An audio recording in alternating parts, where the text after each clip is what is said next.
Well, he stole the spotlight of the National Prayer Breakfast a few weeks ago, and now he's scheduled to be a featured speaker at this year's Conservative Political Action Convention. So what will his CPAC message be? Joining us now is renowned pediatric neurosurgeon Dr. Ben Carson. He's also an author and the recipient of the Presidential Medal of Freedom. Dr. Carson, nice to see you.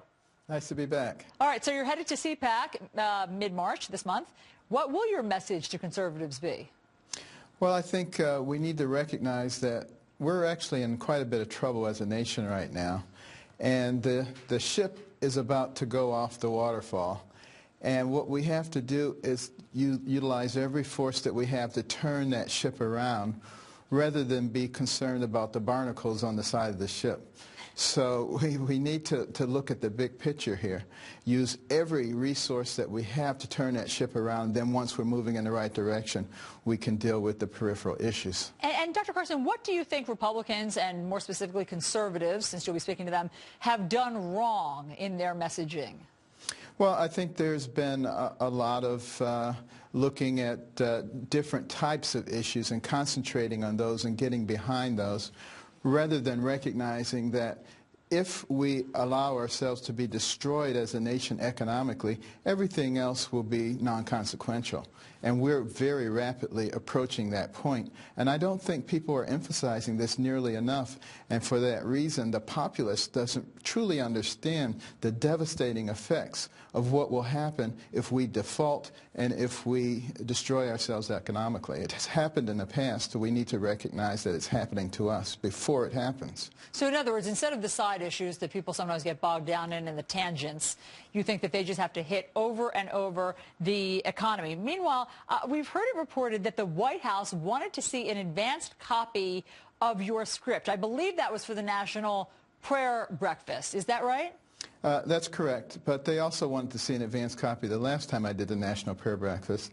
And I suspect they always want to see an advanced copy because the president needs to know what he's going to respond to.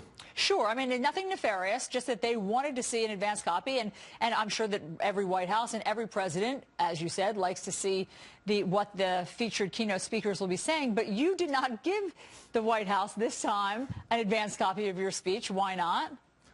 Because I didn't have an advanced copy of it. You know, I'm a spontaneous speaker. I remember the last time I spoke, President Clinton came up and he said, "All right, I want to know who's responsible for putting this guy on before me." He was joking, but it was very funny. I'm sure President Obama felt the same way at this National Prayer Breakfast because, you know, we all saw that President Obama may have felt a little bit uncomfortable. You were standing up there, you got a lot of attention, and you didn't really pull any punches talking about what you think is kind of the wrong direction of the country. So you must have surprised the president or the White House with the content of your speech. Well, it's so important that we learn how to be able to discuss differences of opinion and do it in a very nice way without calling people names and acting like third graders. This is really quite embarrassing what I see sometimes in our nation. That people can't handle sort of just having an adult conversation. Do you know what exactly you will be saying yet at CPAC? No. I always ask God to guide my thoughts and to guide my scalpel, and he always does. But do you mean that you will be speaking extemporaneously, or do you write out a speech the night before and have some notes? I will not write out a speech. I may have some bullet points on a piece of paper, which I may or may not use. You keep them guessing. I like that even you don't know what necessarily you'll be doing. But basically the theme, as we understand it, because we do like to get a little of a coming attraction, is that you will tell conservatives that they need to be more focused on the #1 issue in the country. Absolutely. You know, I love this nation. It's been very good to me, and I want to make sure that it is good to my children and my grandchildren. We've got to preserve it. And Dr. Carson, what about you getting involved in politics? I know we've asked you this before. How are you leaning in that direction? Well, I'm leaning in the direction of continuing to speak out about ways that we can do things in a logical manner.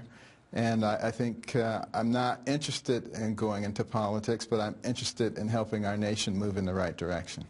I'm sorry, logic, that will never work. Dr. Ben Carson, thanks so much. Always a pleasure to talk to you. Thank you.